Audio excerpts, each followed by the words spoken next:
Hi, my name's Patti. I play Division I hockey, and I'm from Ontario, Canada. Everybody in life, the issue of sex comes up at different times. Unlike with many people, the choice was made for me. Somebody close to me physically and sexually abused me when I was in my early teens, and that really kind of changed everything for me. I went from being pretty much happy with my life to questioning everything about it, but I couldn't let people know that. I had to be strong and perfect, or so I thought I was, so I took it under myself to try and deal with these feelings of inadequacy and feelings like I didn't have any value or worth anymore. And instead of asking for help, I struggled through those years. I was trying to find myself. I felt so degraded and so useless as to what had happened as a child. My early life was actually really good. I was definitely one of the gifted kids that has a great family. I was very, very blessed with lots of great friends, and I was definitely into sports a lot. All of a sudden, something I had never even thought about before was an issue in my life I now had to deal with. As a result of that, I guess I felt like it didn't matter anymore. If you'd already had sex with somebody, what does it matter, right, if you do it again? And it didn't really matter whether or not I thought highly of myself. It was just whether or not I could feel good for that moment. I was able to always have a boyfriend and always be pretty popular and do well at sports and academics, and those gave me a sense of fulfillment for a temporary time, but I also felt if I did things physically with my boyfriend, he would care about me or he'd love me, and everything in my past wouldn't matter anymore. The problem with that is it was a temporary thing. It was definitely something that over time you'd start to realize that it made me feel more and more worthless, that for the brief moment that I was with them, I felt like I was someone special and someone important.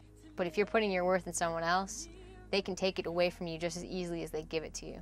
The next day you'd hear stories of people who had found out, or the way they had talked about you in the locker room to their buddies.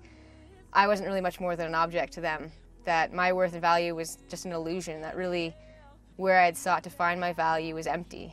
The problem is I didn't see the mistakes I was making. I didn't realize I was making them. I was doing the best that I could with the information I had. The whole world just pushes you to only show your strengths, and it pushes you to only pretend you're happy all the time. And finally I got to a point where I just couldn't do it anymore. What I was doing was just destroying myself, was just unfortunately not fixing the problem, but just hiding it. If you're trying to find value in sex, you're just trying to find instant happiness. And instant happiness is gonna pretty much fade away the instant that you leave him, or the instant that he leaves you. And it took that depression, it took me hitting that complete, utter despair, that rock bottom pit that I had to go into for me to realize I had to make a change. And that's kind of where my life started to turn around a little bit. When you look at your own life right now, is what you're doing working? If you're trying to find value and worth in sex, I'll tell you right now, it's just gonna make you feel worse. I was popular, I was really good at school, I was a star athlete. I had tons of friends, I never had a Friday night alone. I didn't find school difficult. Did any of that ever give me any value? None of it did. I'd go to a party and get drunk and then come home and feel worse. Was that working to fulfill the goal I wanted? Was I trying to make myself happy? Yes. Was I happy? No. The point is you don't have to go as far. You don't have to get as hurt. You deserve to change. You deserve to be treated with respect. Things can get better, and I can be living proof to some people who have no hope to say, hey, I've been in that pit where there isn't hope, and now I live in a place where every day is an adventure. I mean, not every day is easy, and not every day is happy. But every day I wake up and I'm excited about what can the future be for me, because I know I can be more than what I was.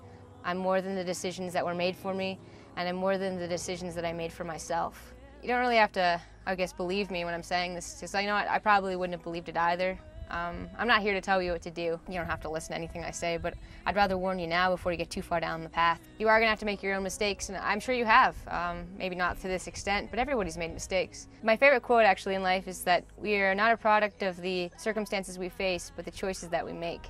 The years it takes to come back, to heal from all the mistakes that you make is definitely painful. I won't lie and say my life has been easy, but even in time those scars can be beautiful. And when people take away pieces of your value because you think trading yourself for something is going to make you feel better, you're going to find out in the end that really you're searching down the wrong path, and you might as well know that now.